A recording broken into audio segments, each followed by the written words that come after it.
Hello, ladies and gentlemen. Welcome to a little reaction video. Decided to go live tonight just because I haven't been able to get on here and do a whole lot of talking dogs lately. At least the live talking dogs. So I figured I'd get on here. If you guys want to talk about this basketball game, let's do it. Mississippi State goes to Oxford and wins 81-71 against Ole Miss, number 19 Ole Miss, who has been incredibly mentally tough this year, incredibly um, smart with the basketball, I guess you could say.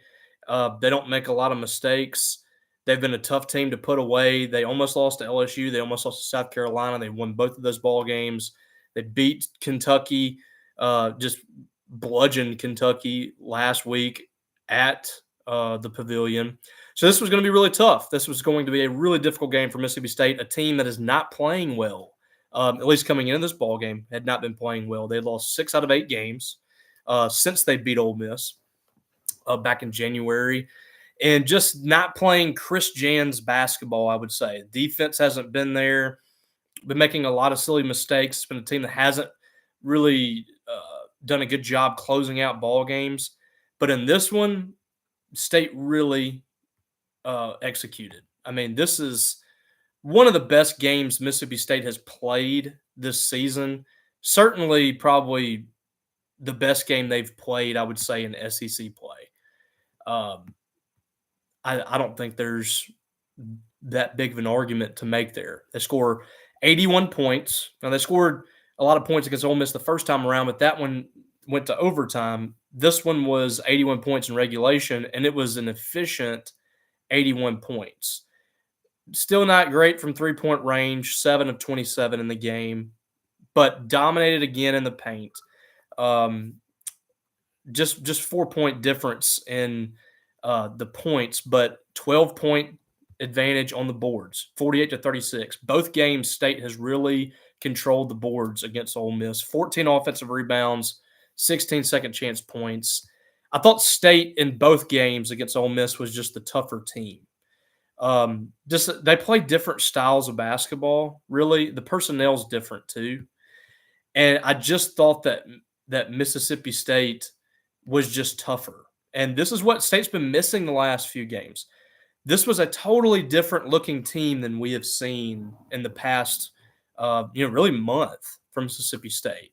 They've had some close ball games. They were in the game, had a chance to beat Kentucky and Alabama, and really felt like you let those ball games slip away. And for the most part, I think that was something that really hindered this team is they didn't win one of those 2 games or both of them. And I thought that mentally that really affected them. Last 2 home games, they have just not been good. And they come out on the road and have the last 2 road games have been really tough. They got a tough win at Georgia, which isn't playing well, but it was very, very tough win and a good one. And this one might be the win of the schedule thus far in SEC play, just because Ole Miss has been playing not great basketball, but they've been a tough team to put out. And State just controlled this game from about I would say about the 2.5 minute mark of the first half into the second half. State ended up outscoring Ole Miss by 13, but the second half, State really had a stranglehold on Ole Miss. They had outscored them by 10, I think, at one point. And I thought that just coming out and punching them in the mouth in the second half was so big. Those first few minutes, because they didn't do that against Georgia. Georgia got back in the ball game. Definitely didn't do it against Florida. And Florida went on a 17-0 run and put the game away. This time came out, and I thought first 5 minutes of the second half, when they were able to extend the lead a little bit, they forced Ole Miss to call timeouts. Ole Miss used up their timeouts. That was huge down the stretch because they just didn't have a chance to stop play. And State's able to win this one. 43% from the field. As I mentioned, 7 of 27 from 3 wasn't great. They missed some free throws, shot 67%, but I thought hit some big ones in big moments.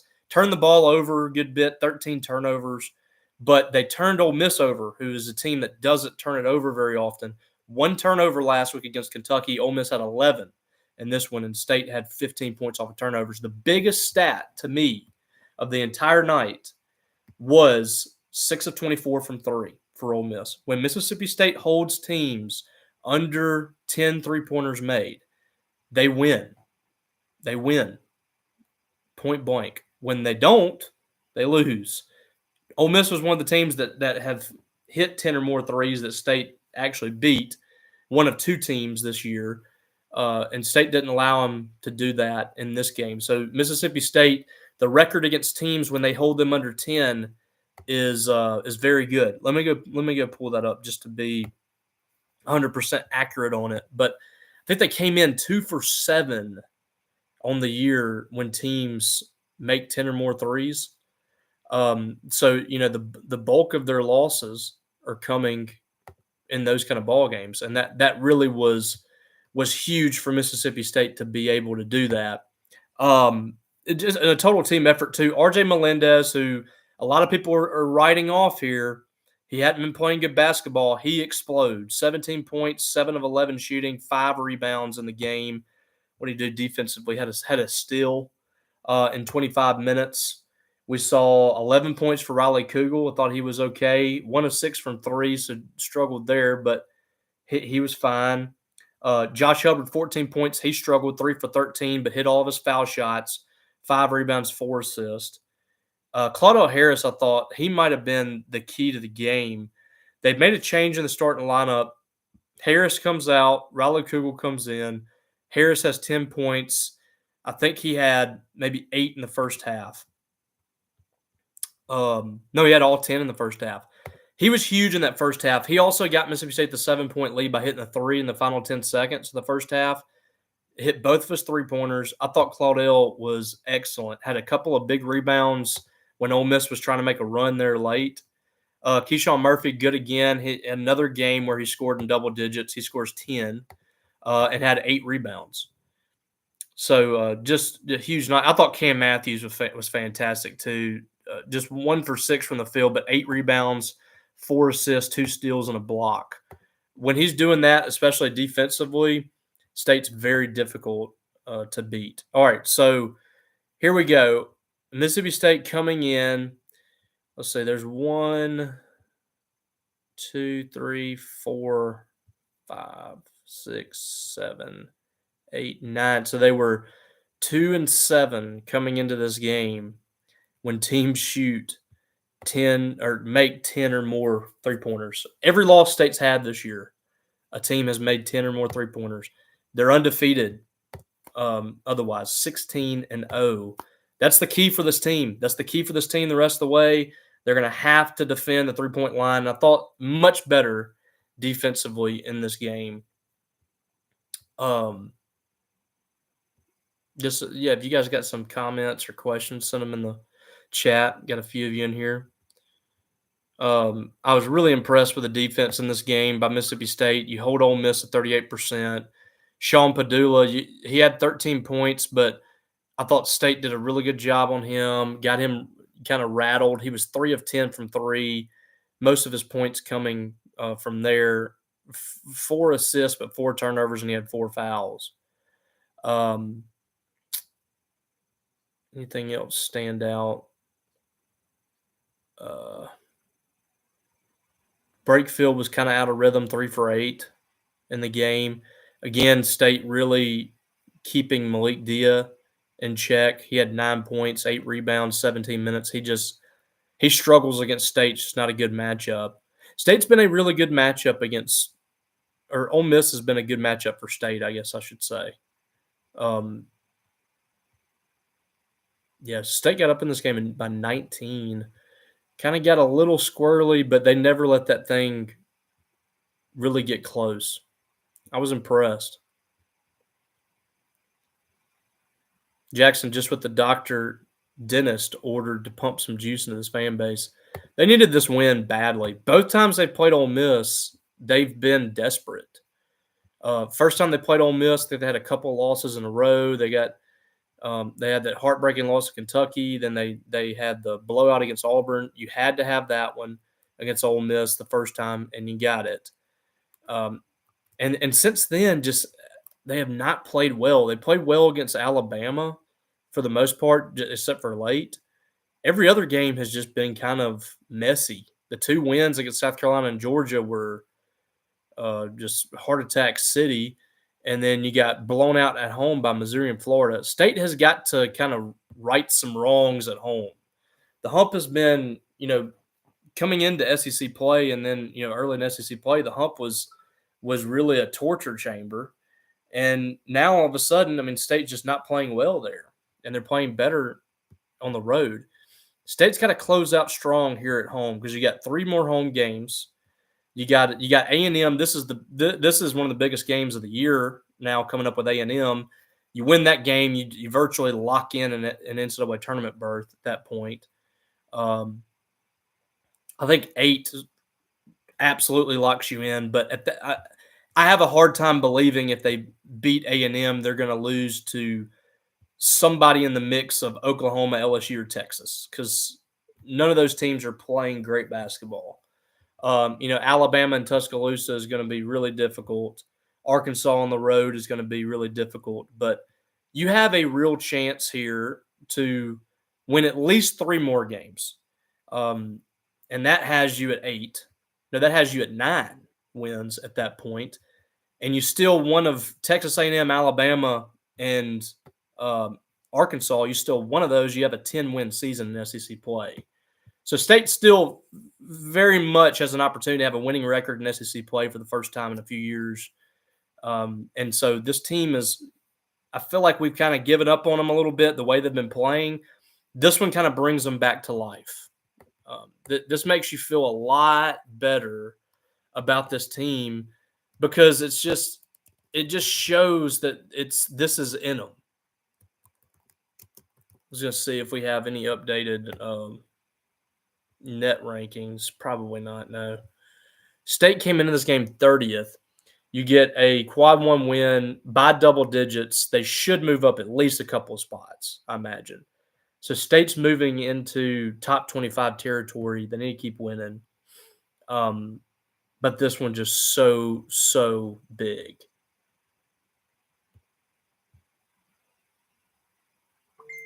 Dylan winning 4 of the last 6, you think? That would be ideal. You win 4 of the last 6. That's 10 SEC wins. That's a top 5, top 6 seed for sure. That's a top 6 seed, I would say, for sure. But you're probably pushing, trying to get in that 5 range at that point. I mean, we're talking about this win to me just changes my whole perspective on this team finishing out the year. Because after that Florida game, I really just had no faith. It's crazy how it fluctuates, especially with Chris Jans. I mean, he always seems to do this. He always seems, when your backs are against the wall and people are doubting Mississippi State the most, this seems to happen. And by the way, Chris Jans now 60-34 in his career at Mississippi State. That's the 8th most wins already in Mississippi State history. That's the 2nd fastest to 60 wins in state history. The fastest was Bay McCarthy, who did it in, I think, 6 fewer games. So impressive start for Chris Jans. He has a chance to get Mississippi State's 3rd straight 20-win season. I was just looking that up. I think for the 4th time in school history that's happened. If he can get them there, needs another couple of wins.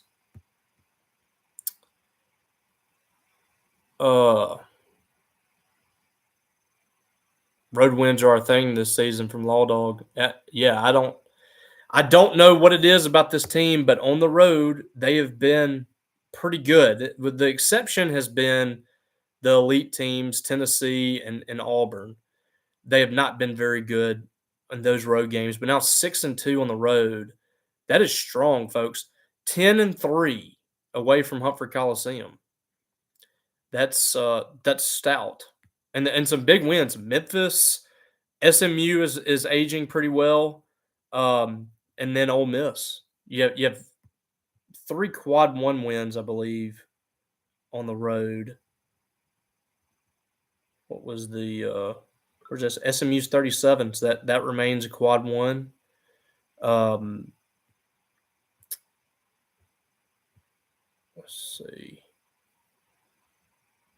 Let's see where Memphis was. Memphis is 44. That remains quad 1. As long as they don't stub their toe, that'll stay a quad 1. So State, yeah, they have been outstanding on the road for the most part. I don't know. I don't know what it is. This team just seems to play better away from the hump. Kind of strange, but that's good news for a team that's going to go to Nashville for the SEC tournament and then somewhere else for the NCAA tournament. Carlos thinks finishing five or six the rest of the SEC play and they'll be a top 5 seed. Yeah, absolutely. If they did that, if they won 11, they're certainly a top 5 at that point because you're going to get A&M would be a quad 1. That's assuming Alabama is probably your loss in there. You would have a quad 1 against A&M, and Arkansas might be a quad 1. Arkansas would have a chance to be a quad 1. They're 41 right now. I think they're probably going to stay right there after what they did today. That kind of keeps them level, but yeah, you'd have 2 more quad 1 wins for sure. I mean 11 SEC wins with that resume for sure. Tucker Medlin thought they took the gas off too early. A little bit. I don't know if that was just taking the gas off or just kind of being a little lax against that press. Passes weren't particularly crisp. And that State has struggled against Ole Miss's press across like multiple coaches when they run that full court press. But it wasn't too terrible. They turned the ball over about 3 or 4 times in the final few minutes, but I thought they did okay. Hit some big free throws down the stretch. Missed a couple too, but 18-27 isn't terrible. They didn't let this turn into LSU Ole Miss.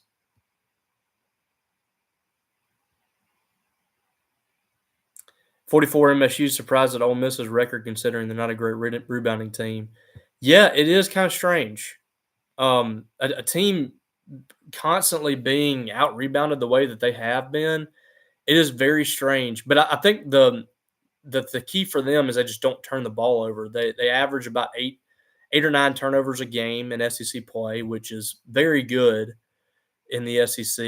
Like I said, they had the 1 turnover against Kentucky, which is just mind-boggling how that happened. State turned them over a little bit in this one. I think they turned them over a good bit first game too. So State's defense has done a good job with them.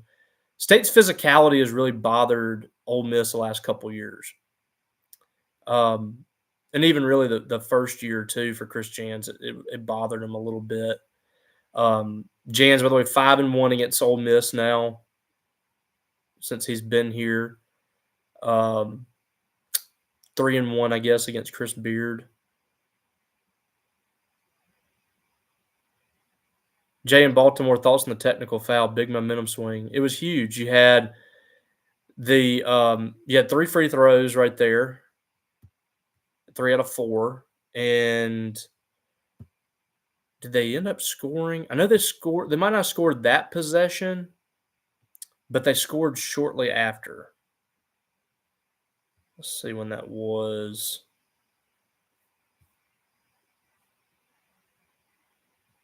All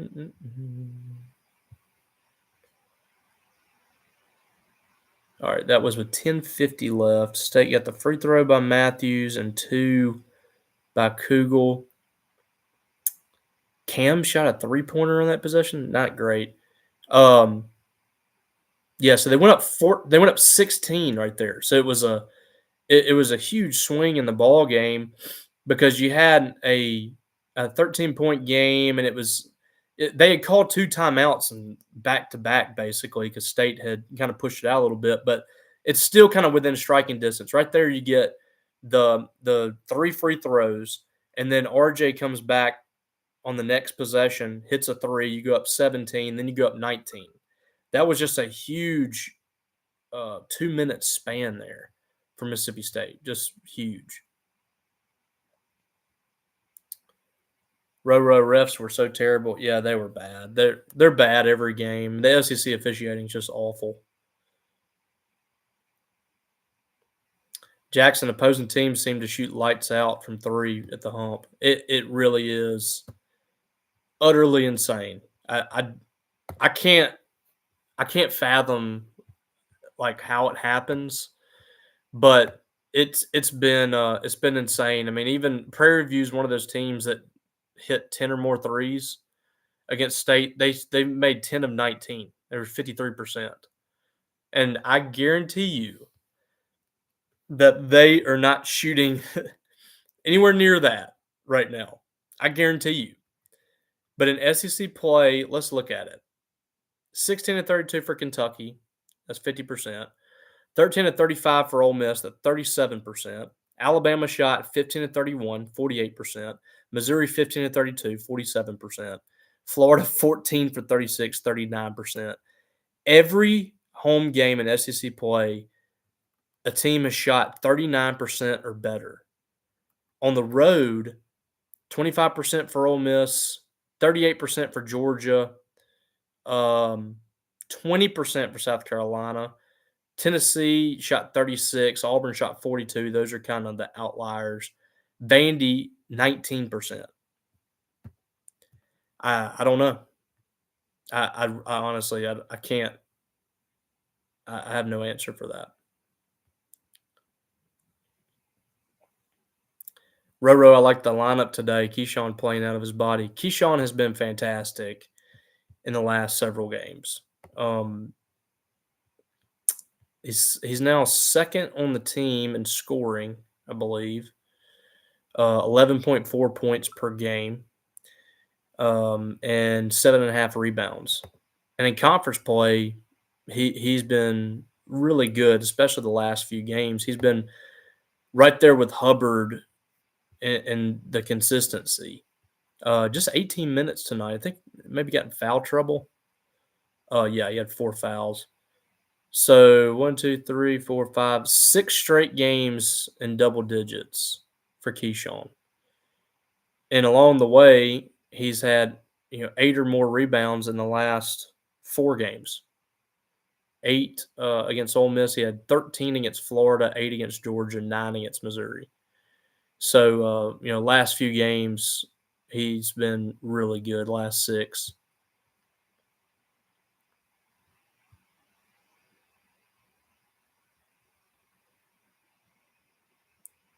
Tucker, maybe it's just me, but it looked like we played through Murph more today on offense, and it worked really well. Yeah, they did that at South Carolina too. If you remember the first half against South Carolina, it was just stagnation left and right for State on offense, and a lot of dribbling around up top around the 3-point line, things like that. When they find Keyshawn on the elbow, he's able to kind of survey the landscape, face up somebody, and either drive past them, hit a mid-range floater, or dish to somebody else. It just seems like it just makes the offense flow so much better. And I thought first half especially, Keyshawn was really good. I think foul trouble really kind of got him out of sorts. He probably would have had a much bigger game had he not been in foul trouble. But, yeah, it does look like when they run the offense through him a little more, it just makes everybody better. And it also gets you away from so far out from the goal when they're dribbling around and handing it off and they're running the clock down and taking a bad shot. I just don't like this offense when they're all out deep in the perimeter. I think State's much better when they're working towards the goal, when they're working mid-range and then inside out. And that's when you really start to see Mississippi State be really effective on that end.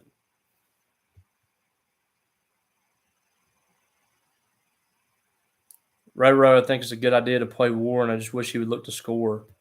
Yeah, they could use him looking to score a little bit. I mean, he had a play like that tonight where it was there. He just didn't go make it. Played 5 minutes. That's good. I mean, if you can get 6 to 8 minutes from him, I think he did that against Ole Miss earlier this year. He gave him some good first half minutes. You can get like 5, 6 minutes from him where he doesn't hurt you. Pretty good defender, and he comes in there and just really does a good job doing what he's supposed to do. I think that's big for you. just adds more depth to this team.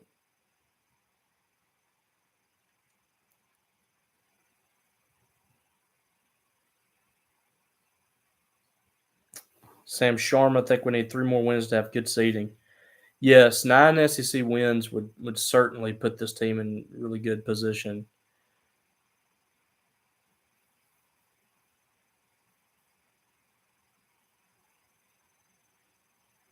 Taylor Murphy, do you think we'll get a game where Josh is hot and the rest of the team plays good, or will it always be one or the other? Kind of a phenomenon. I mean, it just doesn't. We don't see it much where he's really good, and then you always also get everybody else in a rhythm. I don't know. Boy, you are coming in with baseball stuff. State just beat Ole Miss in a huge game, and we're coming in with baseball questions. I mean, guys. I mean, I guess I'll take them while you're here, but 44, does Reeves stay in the leadoff? I don't know. Probably not, if I had to guess. I think ultimately Ross Highfield is probably going to be a good leadoff guy from Mississippi State. Don't see a catcher leading off for teams that often, but Ross Highfield is a little different kind of catcher. Great athlete. Yeah, by the way, Mississippi State baseball at Duty Noble tomorrow at 1, going for the sweep against Manhattan. I had the day off today due to the weather. They could have played the game, but I'm not going to complain about it.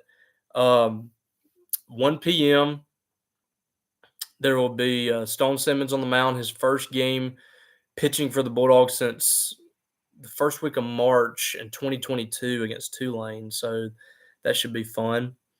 And then women's basketball plays at Florida tomorrow, I believe also at 1 o'clock. They really need that. You get a win in that ball game. Both your men and women are looking in good shape for the NCAA tournament. The women probably need to find a way to finish this thing out in the final 4 games with 3 wins. You win 3 games, you're in. 2 is they'll be in solid shape, but not locked in. Florida at 1 p.m. tomorrow on SEC Network Plus. Need to win tomorrow. Need to win at Auburn to close out the season, and then really need to beat Texas A&M. You got Texas coming to town next Thursday. Dick Schaefer making his return for the first time since leaving Starkville. And then for the men, we discussed it a little bit. They have a humongous game against Texas A&M on Tuesday night, 6 p.m. That's a top 10 Texas A&M team. It's really, really big for Mississippi State to try to get that win. And then you go to Oklahoma on Saturday. If you can get 3 straight wins here to get above 500 in league play with the final 4 games coming up, you're really putting yourself in good position. So Tuesday night, 6 p.m. on SEC Network. Hopefully you guys can make it to that as well. All right. So I guess we'll cut it there. Enjoyed talking to you guys. Just wanted to do a quick little reaction here. And that's about it. I'm going to make it I guess I'll be at baseball tomorrow. I'll also be at baseball Tuesday. I believe Paul Jones will have you covered for the basketball game. Make sure you're locked in with us here on Maroon and White Daily on YouTube. If you haven't already, please subscribe to our channel. We would greatly appreciate that. And please go check us out at maroonandwhitedaily.com. We have a new deal for you guys if you want to check it out. And I understand that times are tough, but we sure would love you over at Maroon and White Daily, being a part of our community. We love our community there. If you sign up today, we will give you $1 for $1 per week for the rest of the year. So basically, you sign up today, you'll get a $52 year subscription to Maroon and White Daily. You cannot beat that at all. That's $1 every week for the rest of the year. $52.